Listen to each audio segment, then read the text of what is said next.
চলুন আজ অত্যন্ত গভীর একটি বিষয় নিয়ে আলোচনা শুরু করা যাক। যখন ভালোবাসা সবকিছু হারিয়ে যায় তখন ঠিক কি ঘটে? যখন স্বাস্থ্য ভেঙে পড়ে, তিল তিল করে জমানো সম্পদ চোখের সামনে ধুলোয় মিশে যায় আর কাছের মানুষগুলো একে একে দূরে সরে যেতে থাকে। সত্যি বলতে এমন চরম পরিস্থিতিতে বিশ্বের বেশিরভাগ মানুষই হয়তো পুরোপুরি ভেঙে পড়বে। জীবনের উদ্দেশ্য নিয়ে মনে গভীর প্রশ্ন জাগাটাই তো স্বাভাবিক, তাই না? কিন্তু হাজার হাজার বছর আগে একজন মানুষ ঠিক এমন এক চূড়ান্ত ও নির্মম পরীক্ষার মুখোমুখি হয়েছিলেন, আর তিনি যেভাবে এই পরিস্থিতির মোকাবিলা করেছিলেন তা মানব ইতিহাসে ধৈর্য আর সহনশীলতার এক অবিশ্বাস্য মানদণ্ড হয়ে আছে। আজকের এই গভীর বিশ্লেষণে আমরা শুধু একটি প্রাচীন গল্প শুনব না, বরং এটি হলো জীবনের সবচেয়ে অন্ধকার দিনগুলোতে টিকে থাকার এক কিংবদন্তির রূপরেখা। এই আলোচনায় আমরা হজরত আইয়ুব আলাইহিসসালামের সে বিখ্যাত ধৈর্য এবং এমন ৫টি সুনির্দিষ্ট শিক্ষার কথা জানব, যা যে কোনো সংগ্রাম বা প্রতিকূলতাকে দেখার দৃষ্টিভঙ্গি একেবারে পাল্টে দেবে। একটু অত্যন্ত ভারী আর গভীর প্রশ্ন দিয়ে শুরু করা যাক। যখন সবকিছু হারিয়ে যায় তখন মানুষের প্রতিক্রিয়া ঠিক কেমন হয়? একটু ভাবলেই বোঝা যায়, স্বাস্থ্য যখন আর সঙ্গ দিচ্ছে না, আজীবনের কষ্টে অর্জিত সম্পদ চোখের সামনে মুহূর্তের মাঝে শূন্য হয়ে যাচ্ছে, আর সবচেয়ে প্রিয় মানুষগুলো মুখ ফিরিয়ে নিচ্ছে, তখন টিকে থাকার লড়াইটা ঠিক কতটা কঠিন হতে পারে? এই একটি প্রশ্নই কিন্তু আমাদের আজকের এই পুরো আলোচনার মানসিক ভিত্তিটা তৈরি করে দিচ্ছে। এই চরম অবস্থা থেকে উত্তরণের জন্য ৫টি মানসিক পরিবর্তনের যে রূপরেখা আজ আমরা দেখব তা হল: ১. আইয়ুব আলাইহিসসালামের পরীক্ষা। ২. সম্পদই মূল্য নয়। ৩. ঝড়ের মাঝে কৃতজ্ঞতা। ৪. চূড়ান্ত সঙ্গী। ৫. দুর্বলতাই শক্তি। এবং সবশেষে বৃহত্তর পুনরুদ্ধার। শুরুতেই প্রথম পয়েন্ট, আইয়ুব আলাইহিসসালামের পরীক্ষা। ভাবলে অবাক হতে হয় কিভাবে সবকিছু এত দ্রুত অন্ধকারের অতল গহ্বরে তলিয়ে যেতে পারে। একদিকে ছিল তার জীবনের চূড়ান্ত শিখর, অগাধ সম্পদ, চমৎকার সুস্বাস্থ্য আর সমাজের মানুষের অসীম সম্মান ও শ্রদ্ধা, আর ঠিক অন্যদিকে মুহূর্তের মাঝে সব সম্পত্তি হারানো, একে একে সন্তানদের মৃত্যু, এক পঙ্গু করে দেয়া অসুস্থতা এবং দীর্ঘ কয়েক বছরের তীব্র নিঃসঙ্গতা। কিন্তু এত বিশাল ক্ষতি আর একাকিত্বের মাঝেও সবচেয়ে বিস্ময়কর ব্যাপারটি হল স্রষ্টার প্রতি তার কৃতজ্ঞতা প্রকাশ এক মুহূর্তের জন্যও কিন্তু থামেনি। এবার আসা যাক দ্বিতীয় পয়েন্টে, সম্পদই মূল্য নয়। আত্মমর্যাদা বা সেলফ ওয়ার্থের প্রকৃত অর্থ আসলে কি? এর আসল মূল্যটা আসে মানুষের ভেতরের চরিত্র এবং ঐশ্বরিক সংযোগ বা স্রষ্টার সাথে সম্পর্ক থেকে। জাগতিক সম্পদগুলো আমাদের কাছে কেবল সাময়িক ধার হিসেবেই থাকে, যা যে কোনো সময় চলে যেতে পারে।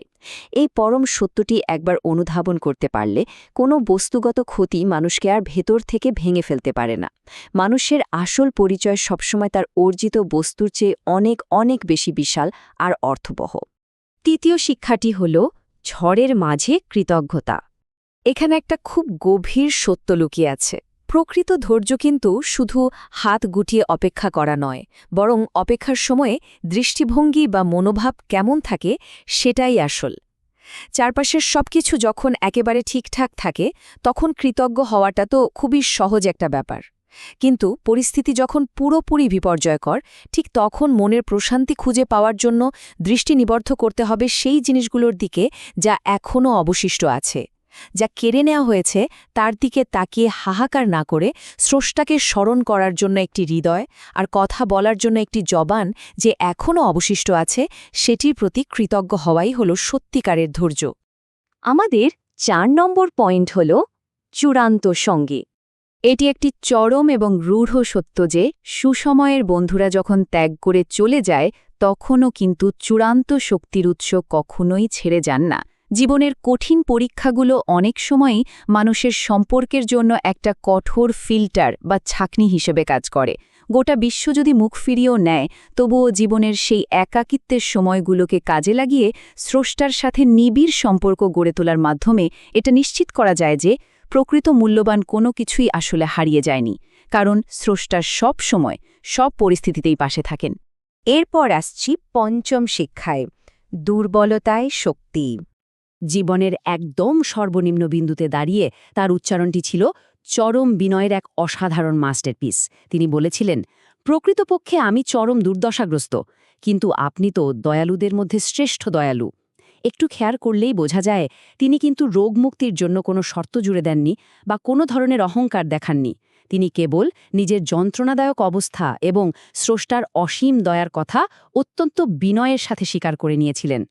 প্রকৃতপক্ষে এই দুর্বলতা প্রকাশ করাটাই হল রহমত বা দয়ার দিকে যাওয়ার একটি সেতু।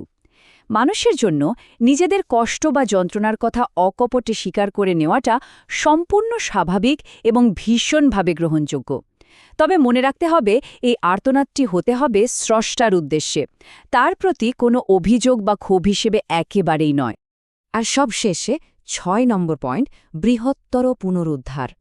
দীর্ঘ কষ্টের অবসানে যে মহাকাব্যিক বিজয়ের সূচনা হয়েছিল, সেই অলৌকিক ঘটনাপ্রবাহটি ছিল বেশ সুনির্দিষ্ট। প্রথমে মাটিতে আঘাত করার নির্দেশ, এরপর সেখান থেকে একটি নিরাময়কারী ঝর্ণার উৎপত্তি এবং সবশেষে শরীর ও জীবনের সম্পূর্ণ সুস্থতা। দীর্ঘ বছর ধরে অবিচল থাকার পর কিভাবে নির্দিষ্ট ধাপে ধাপে একটি অলৌকিক উপায়ে তার জীবনকে পুনরায় সাজিয়ে দেওয়া হল, এটি তারই এক জ্বলন্ত প্রমাণ। তবে সবচেয়ে বিস্ময়কর বিষয়টি হল এই পুনরুদ্ধারের বিশালতা।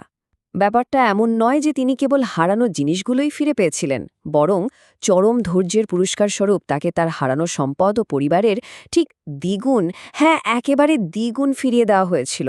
এটি প্রমাণ করে যে কঠিন পরীক্ষার পর যে প্রাপ্তি আসে তা আগের অবস্থার চেয়ে অনেক বেশি বিশাল আর অভাবনীয় হয়ে থাকে। চলুন এই পুরো রূপরেখার সারসংক্ষেপটা একবার মিলিয়ে নেই। সম্পদ থেকে নিজের মূল্যবোধকে আলাদা করা, জীবনের প্রবল ঝড়ের মাঝেও কৃতজ্ঞ থাকা, চূড়ান্ত সঙ্গীর উপর ভরসা রাখা, নিজের দুর্বলতাকে মেনে নেওয়া এবং বৃহত্তর পুনরুদ্ধারের উপর দৃঢ় বিশ্বাস রাখা। এই ৫টি বিষয় হল প্রতিকূলতায় টিকে থাকার সে মূল রূপরেখা। যে কোনো বর্তমান সংগ্রাম আসলে একটি বড় গল্পের ছোট্ট একটা অধ্যায় মাত্র, এটি কোনোভাবেই জীবনের চূড়ান্ত গন্তব্য নয়। আমরা আমাদের আজকের এই আলোচনার একেবারে শেষ পর্যায়ে চলে এসেছি। একটি গভীর প্রশ্ন দিয়ে শেষ করা যাক। এই যে আজকের অস্থির পৃথিবী, এখানে আমাদের কোন শিক্ষাটি সবচেয়ে বেশি প্রয়োজন বলে মনে হয়? মানবিক সহনশীলতার এই ঐতিহাসিক রূপরেখাটি আধুনিক জীবনের নানামুখী পরীক্ষাগুলোতে প্রয়োগ করার জন্য এটি কিন্তু একটি চমৎকার চিন্তার খোরাক।